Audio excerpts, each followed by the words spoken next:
E nisso, toda semana a gente levava ele ao veterinário, comprava, tinha que repor os remédios, né?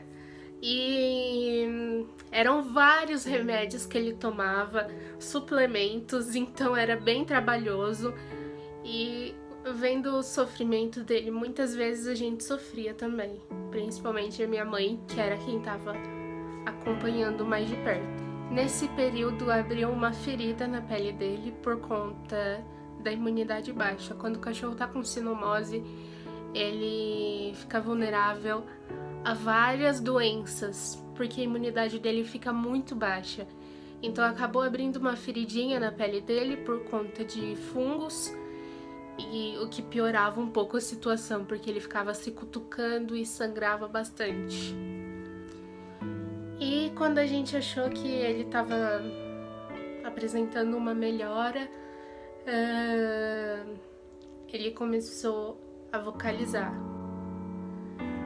A vocalização do cachorro é quando ele começa a chorar involuntariamente. Ele não sabe que tá gritando, mas ele está.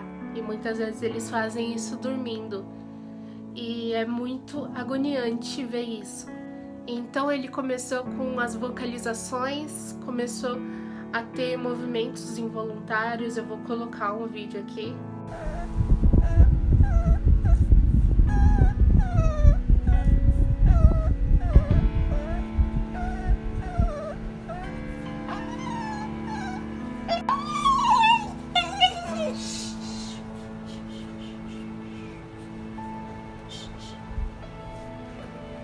Nós conversamos com a veterinária e ela falou: olha, infelizmente a doença já chegou na parte neurológica, e pediu pra gente parar de dar alguns remédios pra deixar ele responder sozinho por si e, se fosse o caso, ir embora. Mas ele tava crescendo aqui em casa, a gente ainda tinha esperança. Então a gente trocou de veterinário. Começamos a passar ele em outra clínica veterinária e no dia que nós chegamos lá foi um grande alívio, porque o doutor falou que ainda era cedo para desistir dele, que a chance dele sobreviver era pequena, mas que a gente ainda poderia tentar. E então ele passou alguns suplementos, uma pomada para a feridinha dele. E a gente foi usando,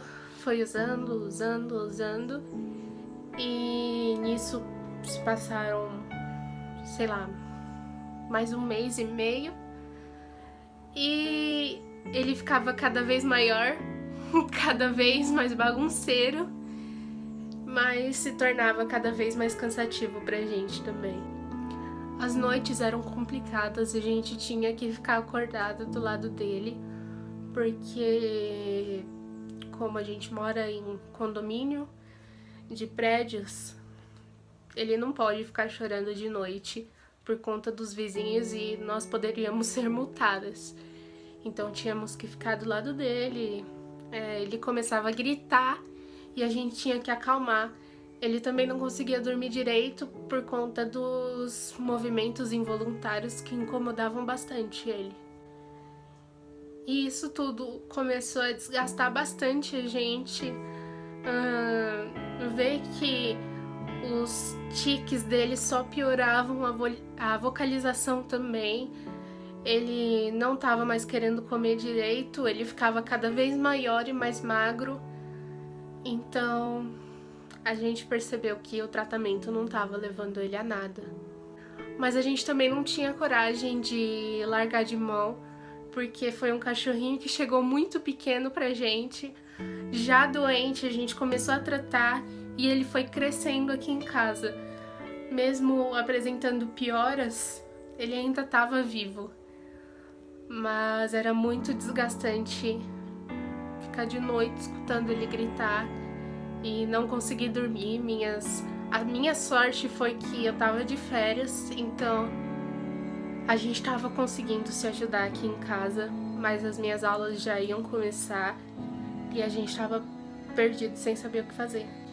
Mas enfim, a gente continuou trocamos ele de ambiente porque ele já estava ficando grande e o lugarzinho que ele estava em quarentena já era bem pequeno para ele, e era importante que ele tivesse um bom espaço, mesmo que isolado, para correr e conseguir se movimentar, para fortalecer os músculos. E não demorou muito e ele parou de andar. E eu acho que foi a pior parte, porque ele fazia xixi na cama, pra ele comer tinha que colocar o potinho dele na cama, e era horrível ver. Quando ele levantava, ele andava um pouquinho desequilibrado e logo caía. E era bem triste porque ele era um cachorrinho bem agitado.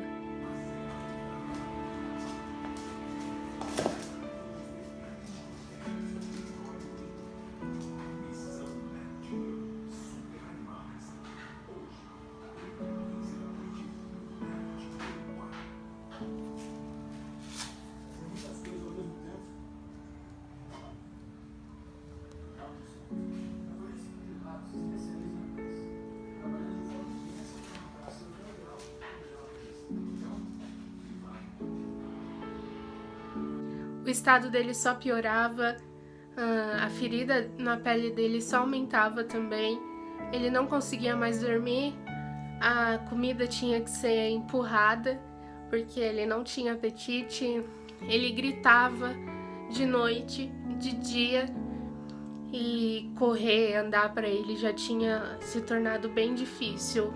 Ele tinha dificuldade na hora de fazer cocô também, porque ele não conseguia ficar em pé direito. Então, eu e minha mãe já desesperadas, sem saber o que fazer, sem saber se ia ter solução, a gente decidiu levar ele no veterinário para saber o que era melhor.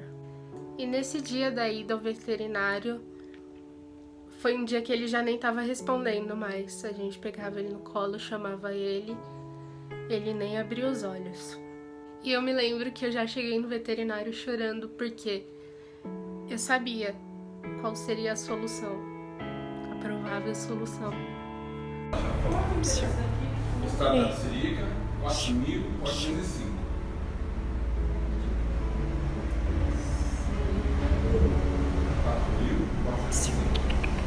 Ei. 4.405. Ei. E ele já tava bem magrinho, a gente mexia nele, chamava ele nem levantava a cabecinha, só ficava jogado no nosso colo. Parecia que tava desmaiado, inconsciente.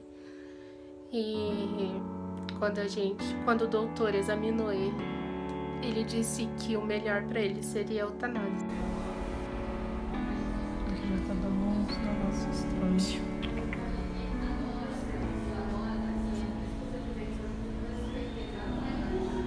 Olha, ele nem tem mais reação. A gente chama, tenta brincar, ele só cai de novo.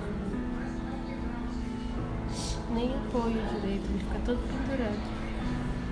O sistema neurológico dele já estava praticamente todo afetado, os movimentos já estavam comprometidos, tinha esse fator da vocalização também, que ele nem sentia que estava chorando ou gritando, era tudo involuntário, era a doença já na cabeça dele. E a gente já sabia também, o veterinário explicou que provavelmente, caso ele conseguisse se curar da doença, ele ficaria com sequelas, ou seja, provavelmente não voltaria a andar, ou teria dificuldade para comer, ou não sei, teria essas vocalizações pro resto da vida, mas que mesmo assim seria bem difícil dele sobreviver. O número de filhotes que sobrevive à sinomose é muito pequeno e é bem difícil, mas é possível sim, e se você tem um filhotinho, não desista.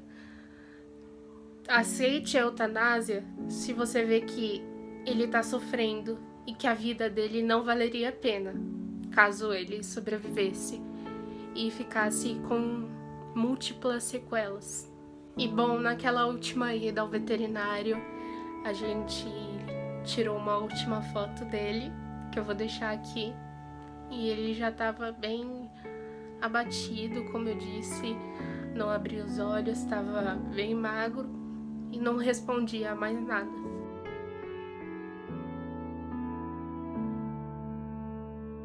E então ele foi eutanasiado.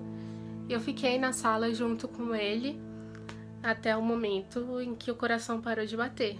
É um processo indolor pro cachorro e tranquilo, onde eles dão uma injeção e o cachorrinho adormece. E bom, depois desse resgate a gente decidiu sair um pouco desse trabalho voluntário da proteção animal e agora quando a gente resgata algum bichinho, a gente faz por conta própria. E como ultimamente eu tava com um gatinho resgatado aqui em casa, então a gente não faz mais parte de um grupo e, como o pessoal chama, somos protetores independentes. Mas agora a gente evita bastante realizar algum resgate, porque só Deus sabe como a gente sofreu e como desgastou bastante a casa inteira com esse caso. A gente também gastou bastante com ele, com as idas às clínicas, com um dia de internação também que ele ficou e com o tanto de remédio que ele tomava, sem contar que a gente não podia sair porque ele tinha remédio o dia inteiro para tomar e tinham que ser horários regrados. Foi uma história que ensinou muito pra gente, principalmente sobre o amor pelos animais e o amor e a gratidão que os animais expressam quando nós fazemos alguma coisa por eles. E hoje em dia a gente fica bem triste com o caso e com o fato de ele ter falecido, mas o que a gente tenta colocar na cabeça é que pelo menos ele conheceu parte do amor humano antes de ir embora. Nenhum outro filhote da ninhada sobreviveu, até porque eles já nasceram com a doença, porque quem tinha a doença era a mãe. Então eles tiveram contato com o vírus desde que eles nasceram. Mas a parte boa da história é que com os cuidados do grupo inteiro a gente conseguiu curar a mãezinha e conseguimos castrar ela também e ela ficou bem de saúde, graças a Deus.